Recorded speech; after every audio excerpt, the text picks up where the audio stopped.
Nanone reka ntagire ngo suhuza wo kuri iki kiganiro by'umwihariko wo ukunda ibiganiro bica kuri Sakwe TV. Nkuko mumaze kubimenyera, iki kiganiro cyitwa Nyungura Akantu, nawe njye kigutegurira Ndira Dukunda Regis.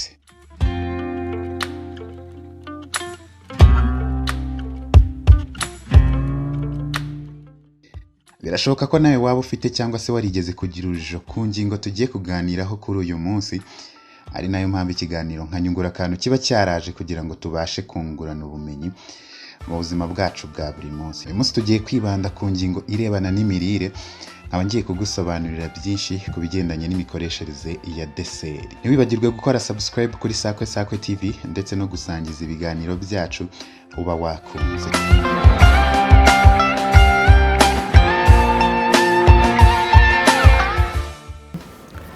Mu magambo make, deseri ni ikintu abantu bavuga ngo ni ikintu cyo kwikuza.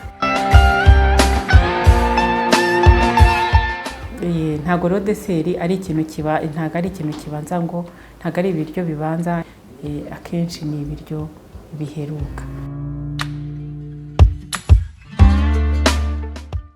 Mu gushaka kubanza gusobanukirwa neza ubundi ubusobanuro bw'iri jambo deseri, iyo ugiye mu nkoranyamagambo nini y'icyongereza yitwa Oxford Advanced Learners Dictionary of Current English, usanga ijambo dessert cyangwa se deseri bisobanuye agafungurwa karyohereye umuntu afata nyuma y'ifunguro rikuru cyangwa se ifunguro ryuzuye nk'uko bamwe bajya babivuga.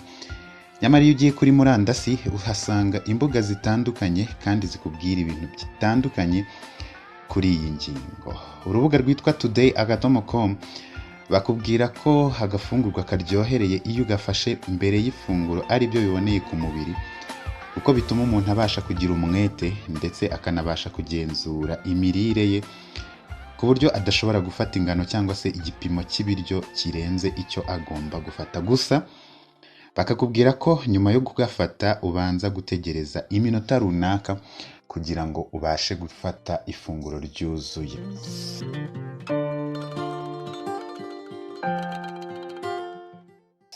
Nyamara iyo ugiye ku rubuga rwitwa AOL.com bose ko babibona, kuko bifashishije umwanditsi akaba n'umushakashatsi ku mirire Steven Witherly, bakubwira ko gufata agafungurwa karyohereye cyangwa se deseri nyuma y'ifunguro rikuru ari byo byujuje ubuziranenge. Impamvu y'ibi ngo ni uko iyo ufashe agafunguro karyohereye cyangwa se deseri nyuma y'ifunguro rikuru byongera kukugarurira ubushake bwo kurya cyangwa se apeti, bityo wajya kongera kurya ntihaze kubaho ikibazo cyo kubura apeti nk'uko hari benshi bijya bibaho.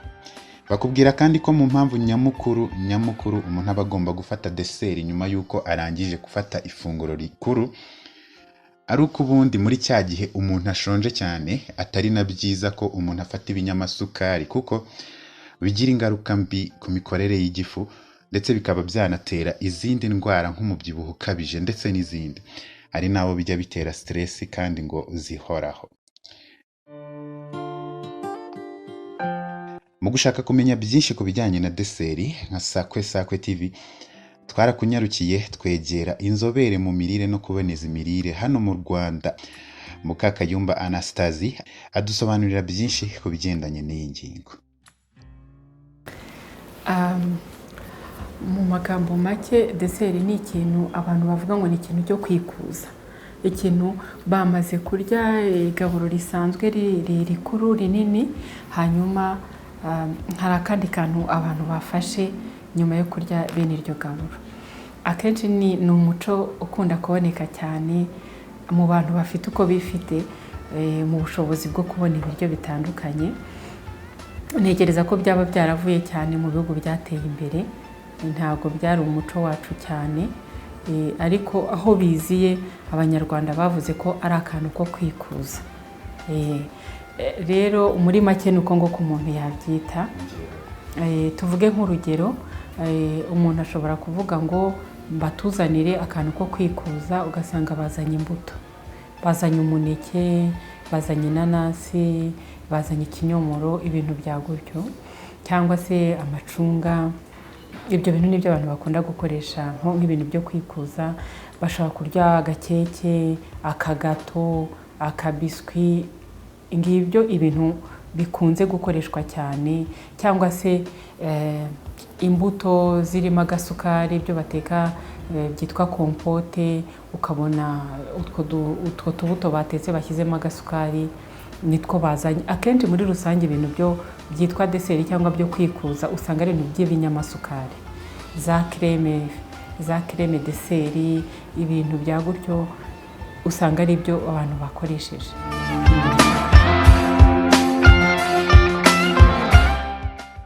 Nkuko n'ijambo ribivuga, deseri iza nyuma y'ifunguro rinini. Ikiza mbere y'ifunguro rinini nicyo bita entremets. Ni ukuvuga ngo ni ikintu kiza mbere y'uko abantu batangira kwinjira ku ifunguro nyamukuru. Akenshi ikunze kuba ikozwe n'amapotaje arimo akunyu. Hari abashaka gukoresha entremets bakoresheje salade, ariko akenshi usanga abantu babanza gukoresha potaje bakayiheraho. Hari n'ahantu usanga mu mahoteli atandukanye bashyize isahani ya potaje bagashyiraho ibiryo bisanzwe, bagashyiraho n'agasahani gatoya ka deseri. Ntabwo rero deseri ari ikintu ntabwo ari ikintu kibanza, ngo ntabwo ari ibiryo bibanza, akenshi ni ibiryo biheruka.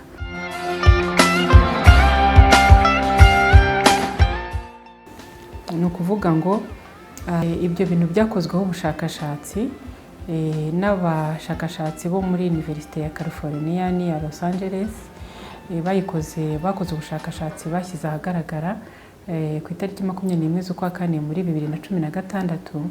Berekanye ko hari ibintu byitonderwa cyane mu bintu abantu bita deseri cyangwa bafata nyuma yo kurya, donc bafata barangije kurya, twita kwikuza mu Kinyarwanda, yuko ari akenshi ni ibinyamasukari biba bihishemo amasukari yo mu nganda ashobora guteza ibibazo ku buzima bw'ababikoresha. Aho wenda ndabanza mvuge ku birebana n'amapatisserie, ibintu by'amapate, by'udutsima abantu bafata nyuma yo kurya, aho harimo udugato, harimo udushokora, yuko bishobora kongera ibyago byo gutera indwara nka diyabete, kugira ibiro byinshi, kongera igipimo cy'ibinure bitari byiza mu mubiri, nka zira triglyceride, za cholesterol zitandukanye. Ibyo rero ni ibintu abantu bagomba kwitondera, kuko akenshi babifata n'ubundi bari bamaze kurya bahaze, bikaza ari nk'isukari y'inyongera iza kurenga ku by'ingenzi bundi bari bamaze kubona. Rero bavuga ko igihe abantu bakoresha uwo muco, kuko ni umuco uri mu bantu benshi, sinatekereza ko ari n'umuco mwiza, igihe abantu babikoresha bagomba guhitamo ibinyamasukari, donc ibintu biri mu isukari itihuta cyane mu maraso, ibyo bita ibiribwa bifite index glycemique iri hasi, igipimo cyo kuzamura isukari yo mu maraso by'ibyo biribwa igomba kuba iri hasi cyane, ku buryo hejuru y'ibyo twamaze gufata tutagomba kuzamuraho kandi ibindi binyamasukari. Iyo umubiri utabikoresheje ugakoresha ibyo ukeneye, ibisigaye bihindurwamo amavuta akagenda nyine abikwa aho yagenewe kubikwa munsi y'uruhu, aho bigenda byongera ibiro by'umuntu ubikoresha. Hakaba harimo nyine ibyago byo kuba umuntu yarwara indwara z'umubyibuho ukabije. Izo ndwara zifatirwaho cyane n'izindi ndwara zibonera hakito, diyabete, umuvuduko munini ukabije w'amaraso, nazo zifatiraho, bikaba byatera ibindi byorezo.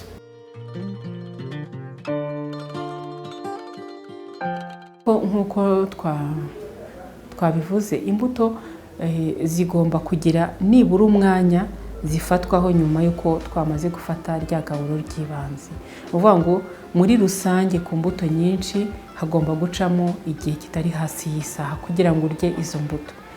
Izemewe kuba umuntu yazirya nibura mu minota 30-15 nyuma yo kurya ni inanasi, kuko ifite imisemburo igifu cyacu kivubura mu minota mike tumaze kurya, ku buryo kuba twayirya nyuma y'iyo minota bitabangamira igogora. Kandi nanone inanasi ifitemo ikinyabutabire cya bromelain, gifasha mu kugogorwa kw'amaproteine cyangwa se ibyubaka umubiri. Indi ikoreshwa nayo ni indimu, nayo ishobora gufatwa mu minota iri hagati ya 15 na 30 umuntu amaze kurya ntibibangamire igogora. Izindi muri rusange ziba zigomba gutegereza uwo mwanya nibura utari hasi y'isaha kugira ngo bitabangamira igogora ryacu.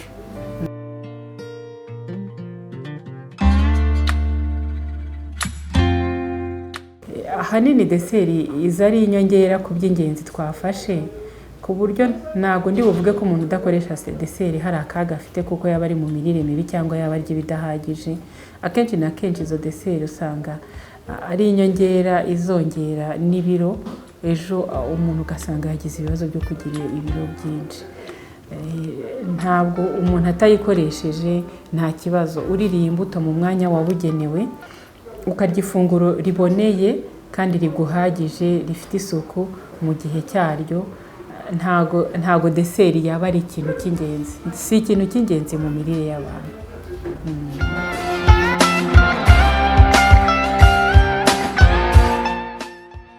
Ndagushimiye cyane wewe wakurikiye iki kiganiro, nizere ko wabashije gusobanukirwa deseri icyo ari cyo, umumaro wayo ndetse n'igihe ifatwa cyangwa se uburyo ikoreshwa. Ntiwibagirwe gukora subscribe kuri Sakwe Sakwe TV ndetse no gusangiza iki kiganiro niba cyagufashije. Ndabakunda cyane, reka mbabwire ngo Imana ikomeze ibarinde.